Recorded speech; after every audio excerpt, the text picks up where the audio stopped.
Bonsoir à tous et bienvenue sur i24 News. C'est l'heure de votre journal du sport. Mesdames, messieurs, installez-vous confortablement. On est parti pour un quart d'heure de bonheur et de bonne humeur. On y va.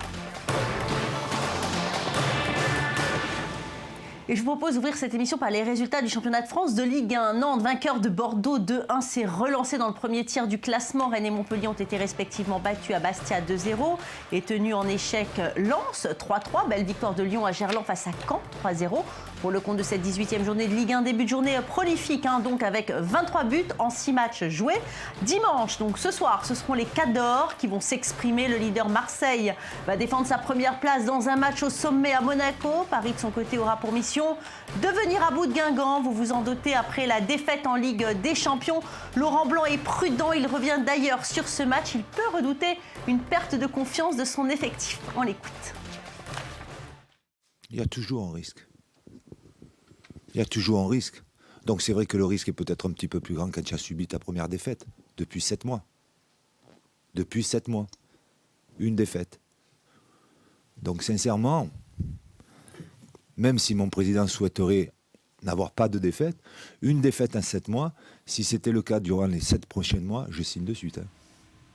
Allez, on va jeter un œil tout de suite au résultat du championnat anglais grâce à un but de Frank Lampard. Manchester City s'impose face à Leicester 1-0. Le milieu des Sky Blues égale donc Thierry Henry au nombre des buts marqués en Première Ligue, 175, et permet donc à son équipe de rester au contact de Chelsea. Chelsea justement qui s'impose face à Hull City 2-0. Mais la vraie bonne nouvelle de cette 16e journée anglaise, c'est la victoire d'Arsenal. Arsène Wenger peut avoir le sourire. Ses joueurs ont fait le travail. Une victoire nette et sans bavure face à Newcastle. 4-1. À noter le doublé de l'international français Olivier Giroud qui, depuis son retour de blessure, semble marcher sur l'eau. À la suite de cette performance, l'entraîneur des Gunners a vu son nom scandé par les fans pour son plus grand plaisir. On l'écoute. Je suis reconnaissant pour ça et je l'apprécie particulièrement. Mais le plus important reste la façon dont nous jouons au football. Et je pense qu'il est très important que nos fans rentrent chez eux heureux, car nous avons bien joué et remporté une belle victoire. Les foot espagnols à présent, le Real Madrid continue son excellent début de saison. Les hommes de l'italien Carlo Ancelotti ont remporté une très belle victoire sur la pelouse d'Almeria, 4-1, dont un doublé de l'inévitable Cristiano Ronaldo. Sur les autres terrains, 3 jours après son très beau succès face au Paris Saint-Germain, le FC Barcelone n'a pu faire mieux qu'un nul face à la valeureuse équipe de Getafe, alors que Valence s'est imposé 3-0 à domicile face au Rayo Vallecano, tout comme Malaga, 1-0 face au Celta Vigo. Et en Allemagne, on notera le carton du Bayern de Munich face à Augsburg 4-0, ainsi que la très surprenante défaite de Schalke 04 à domicile face au FC Cologne sur le score de 2-1. Notez également le match nul entre le Werder de Brême et Hanovre, 3-3, score de parité également. Entre Mayence et Stuttgart, vendredi, c'est Hoffenheim qui s'est imposé 3-2 à domicile face à Francfort. Et le Borussia Dortmund, quant à lui, qui est vice-champion d'Allemagne, s'est de nouveau incliné lors de cette 15e journée face au Hertha Berlin. Ils signent ainsi leur 9e défaite de la saison. Score final 1-0 et un but inscrit à la 40e minute de jeu. Regardez les images par l'attaquant Julian Schreiber après un magnifique slalom dans la défense des jaunes et noirs. Paris a beau ne pas avoir réussi en 2012, mais la capitale française a décidé de se représenter pour les JO d'été de 2024. Des Jeux qui s'annoncent originaux puisque le comité olympique a annoncé une série de réformes qui vont dans le sens d'économies indispensables aux villes aujourd'hui. Thomas Bach, le président de l'institution, veut pouvoir confier l'organisation à plusieurs villes conjointement. Une révolution qui intéresse Paris, même si les avis divergent. Les explications de Lise Barenbaum. La candidature de Paris au JO 2024 est bel et bien lancée. Les récentes réformes du CIO collent parfaitement aux possibilités parisiennes. Une opportunité que les partisans de la Ville Lumière comptent ne pas laisser passer et que le CIO prend très au sérieux. Si la France décide de présenter une candidature parisienne, ça serait une candidature très très forte. De nouvelles mesures voulues par le président du comité olympique Thomas Bach dans le cadre de son agenda 2020 vont dans le sens de Paris. Plusieurs mois de réflexion ont pris fin lors de la dernière session du CIO à Monaco. Aujourd'hui est un jour de décision. C'est le jour où, après des débats de plus d'une année avec une grande participation, nous pouvons passer du mode discussion au mode décision. Au nombre de 40, ces changements visent à assouplir le processus de candidature et à diminuer le coût des Jeux. Le CIO semble avoir tiré les enseignements des dernières Olympiades à Sotchi, qui donnaient l'impression d'une débauche d'argent incompréhensible en ces temps de crise budgétaire. Le CIO va contribuer au coût où les présentations des villes candidates sont strictement limitées. Ça va limiter les coûts dans une manière très significative. Il ne sera plus nécessaire de construire un parc olympique pour accueillir la compétition. Désormais, le CIO incitera à l'usage d'équipements existants et d'installations temporaires. Une philosophie qui rend obsolète le modèle des parcs olympiques plébiscités depuis les Jeux de Sydney en 2000 et jusqu'à ceux de Londres en 2012. Le projet Paris 2024 n'a donc rien à voir avec celui de 2012, construit autour d'un parc olympique. Aujourd'hui, un pôle d'une telle ampleur serait quasi impossible à insérer dans Paris et sa proximité.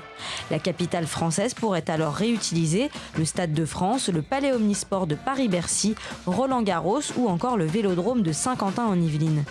Autre petite révolution, le CIO est revenu sur un dogme a priori intangible, l'unité de lieu. L'instance dirigeante rend maintenant possible l'organisation conjointe des Jeux entre plusieurs villes, voire 2 pays. On va donner la possibilité même d'organiser quelques événements dans des conditions spéciales dans des autres villes. Une décision qui réjouit les dirigeants du sport français, même si le sujet reste sensible. La question est épineuse pour Paris. Si la maire de Paris, Anne Hidalgo, se montre plutôt réticente à l'idée de la candidature de sa cité, l'État et la région Île-de-France y sont favorables. Je ne suis pas pour les décisions hâtives prises sous le coup de l'émotion. Il faut de l'émotion, mais il faut de la raison. C'est ce que nous demandent aussi nos concitoyens. Si elle était candidate, Paris pourrait donc s'appuyer sur d'autres collectivités territoriales. Le CIO devrait rendre sa décision à l'été 2017. Paris n'a pas accueilli les JO depuis 1924. Mais la mairie de Paris n'est pas pressée. Elle pourrait se contenter d'une candidature en 2028. Et en basket, les Clippers qui tombent à nouveau après avoir chuté une première fois dans la nuit de vendredi à samedi face aux Washington Wizards. 104-96, la franchise de Los Angeles s'est inclinée dans la nuit sur le fil contre Milwaukee Bucks. Ils étaient pourtant favoris. Score final 111-106. Allez, on va passer au surf à présent avec la suite de la compétition du Billabong Pipe Meister 2014. La performance à relever de ce 3e round, c'est bien sûr celle réalisée par Kelly Slater, l'homme aux 11 titres de champion du monde. Et pour l'Américain, toujours en lice pour remporter une 12e couronne, ce sacre passe avant tout par une grosse performance lors de ce Master. Je vous propose de l'écouter tout de suite. Oui, eh bien, je me suis dit que pour gagner le titre, il fallait d'abord que je remporte cette compétition. Je dois reconnaître que Rich McIntosh est l'un des meilleurs ici. Et nous allons à présent partir en Afrique où se déroulaient ce samedi les Jeux Olympiques Maasai. Au Kenya, cette compétition organisée pour la 2e fois consécutive vise à protéger les lions, une espèce de plus en plus menacée. Regardez le récit de Sacha Rebout. Bondissant dans les airs, brandissant leurs lances en guise de javelot, les chasseurs de lions du Kenya ont rivalisé d'adresse samedi lors des Jeux Olympiques Maasai, organisés pour sauver les fauves menacés d'extinction. Un événement parrainé par le champion olympique du 800 mètres et détenteur du record du monde, David Rudisha. Je suis heureux d'être ici parmi les miens et d'essayer de les convaincre de ne plus tuer les animaux sauvages parce qu'ils nous apportent beaucoup. Tradition ancestrale, l'immuable rite de passage à l'âge adulte des guerriers Maasai consiste à prouver sa virilité en tuant un lion. Une campagne de défense de l'environnement tente aujourd'hui de le convaincre de remplacer la chasse par le sport. Organisés au pied du mont Kilimandjaro, à 220 km de la capitale Nairobi, ces Jeux Maasai veulent offrir aux guerriers une autre manière de prouver leur force. Pour David Rudisha, lui aussi Maasai, parrainer cette compétition est un moyen de prouver que le sport peut changer des choses. J'essaie aussi de montrer l'exemple, de prouver que le sport peut changer votre vie, vous permettre de devenir quelqu'un. Les épreuves traditionnelles ont été adaptées à la population locale. Les javelots sont les lances acérées projetées par les guerriers, et les rungus, les massues de bois destinées à se protéger des hyènes, remplacent les disques dans l'épreuve du lancer. Visage luisant d'ocre rouge, corps drapés de pourpre, coussins de rangées de perles multicolores, les guerriers s'affrontent sur les plaines dominées par le Kilimandjaro, le plus haut sommet d'Afrique. Pour Kupere Metui, le chef de la tribu des Ultuati Manyata, ces jeux sont l'occasion de pouvoir perpétuer les traditions tout en respectant la nature. Nous pouvons changer, mais nous avons encore nos traditions, nos Manyata, nos chefs. Avant, quand nous tuions un lion, tout le monde aurait chanté. Et maintenant, nous faisons ça quand nous gagnons. Au final, ce ne sont pas des médailles qui seront remises aux vainqueurs, mais des têtes de bétail, la plus grande richesse chez les Maasai. Seront également remises des bourses scolaires ou des sommes d'argent. Les 2 meilleurs athlètes ont quant à eux gagné un voyage tout frais payé à New York pour concourir lors du prochain marathon en 2015. Et maintenant, une histoire unique en son genre. Ça se passe du côté des Hauts-de-Sèvres en France. Un parc automobile insoupçonné a été découvert dans un état délabré après l'abandon de leur propriétaire. Si vous aimez les belles voitures, celles qui nous ont fait rêver dans le passé, bien regardez ce trésor d'une valeur incalculable. Le récit de Samuel Calvo. C'est le genre d'histoire que tous les collectionneurs rêvent d'entendre un jour. Une histoire incroyable pour tous les passionnés d'automobile. Retrouvées après 40 ans de sommeil dans une propriété niortaise, 60 voitures prestigieuses ont été découvertes, laissées à l'abandon dans un chaos à peine imaginable.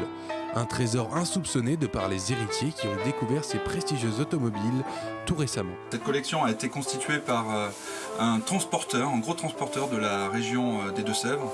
En 15 ans, il a sauvé de la casse un grand nombre de voitures des années 30 aux années 60, que des carrosseries spéciales, des voitures de grand prestige, des voitures rarissimes.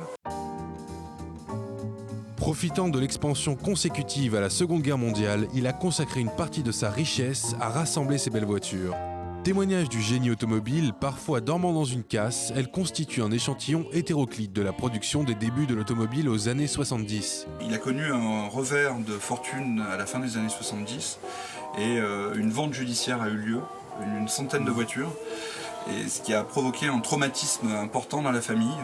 Et résultat, toutes les voitures sont restées figées à partir de la fin des années 70 jusqu'à aujourd'hui. Cette Ferrari 250 GT Spider California a été estimée à plus de 10 millions d'euros par les experts chargés de la vente de cet engin rarissime. Ce qui est extraordinaire dans cette voiture, c'est qu'elle a été exposée au salon de l'auto de 1961 sur le stand Ferrari, achetée neuve par Gérard Blin, l'acteur, scénariste, et revendue 2 années après à Alain Delon. Le cultissime acteur français se baladait avec Jane Fonda dans son bolide à l'époque du tournage du film Les Félins en 1964 à Antibes. Autre véhicule d'exception, l'une des 3 seules Maserati A6G Grand Sport de 1956 a été retrouvée sur place. 60 modèles ont été retenus par Arcurial pour être exposés lors du salon Rétromobile 2015 avant d'être mis en vente le 6 février 2015. Puis aux États-Unis, ce week-end, ouverture de la Coupe du Monde de bobsleigh, le premier record de la compétition pour le pays organisateur, donc les États-Unis, avec un triplé historique. 3 Américaines sur le podium enceinte. De leur côté, les Français terminent 6e à l'épreuve par équipe masculine, leur meilleur classement jusque jamais atteint. En sport extrême, maintenant, c'est le freestyler Philippe Marquis qui a remporté la World Cup Race ce week-end en Finlande. Le Canadien a terminé juste devant le Japonais Sho Ando pour s'offrir son premier trophée depuis 2 ans. Chez les femmes, c'est Kaza Yulia et Galicheva qui s'imposent à quelques points à peine de la Canadienne Chloé Dufour-Lapointe. Et puis en Italie, une information qui va ravir les amoureux de l'océan. Une piscine pour revisiter le Grand Bleu vient d'être inaugurée dans les thermes de Montegrotto, dans le nord-est du pays. C'est la plus grande piscine jamais ouverte qui fera sans aucun doute le bonheur de la communauté des plongeurs. Et puis regardez ces images, elles nous arrivent tout droit de Londres. Des nageurs, certains costumés, ont bravé le froid pour prendre part à l'annuel December Deep, la trempette de décembre dans la piscine du Parliament Hill, dans le nord de la capitale anglaise. Certains étaient en Père Noël, d'autres en ours polaire. Bref, c'est Noël avant l'heure dans la ville monde. Et si vous pensez que ces personnes sont courageuses, eh bien regardez plutôt celles-ci, des cascadeurs Breitling, tels qu'ils sont connus pour leur nom de scène, ont effectué de réelles prouesses dans le ciel de Dubaï hier à bord de 2 de leurs biplanes datant de 1930. Les avions ont débuté leur cascade par quelques manœuvres avant de produire un show à vous décrocher la mâchoire. Puis direction Hong Kong à présent pour la course verticale. Vous savez, ce sont ces sportifs qui montent les marches d'un gratte-ciel en un minimum de temps. Cette année, la mission qu'ils ont acceptée, monter 2120 marches et au pas de course, s'il vous plaît. Plus de 1100 coureurs se sont retrouvés pour l'événement. Le vainqueur Wilson, il a battu le dernier record de Hong Kong de 7 secondes. Et côté femmes, c'est Suzy Walsham qui a remporté son 4e titre mondial. Elle a battu son propre record de l'année dernière. Elle a grimpé les étages en 14 minutes et 32 secondes. Bravo à elle. Et bien voilà, c'est fini pour aujourd'hui. Merci à vous tous de votre fidélité à nos programmes sportifs. On se retrouve demain, même heure, même chaîne pour encore plus de foot, mais cette fois-ci avec Emmanuel Petit pour le journal du foot. Nous décrypterons ensemble les résultats du football européen. Rendez-vous surtout à ne rater sous aucun prétexte. En attendant, prenez soin de vous, couvrez-vous bien. N'oubliez pas que notre site internet et nos réseaux sociaux sont disponibles pour vous à n'importe quelle heure du jour et de la nuit. N'oubliez pas, j'adore vous lire. À demain.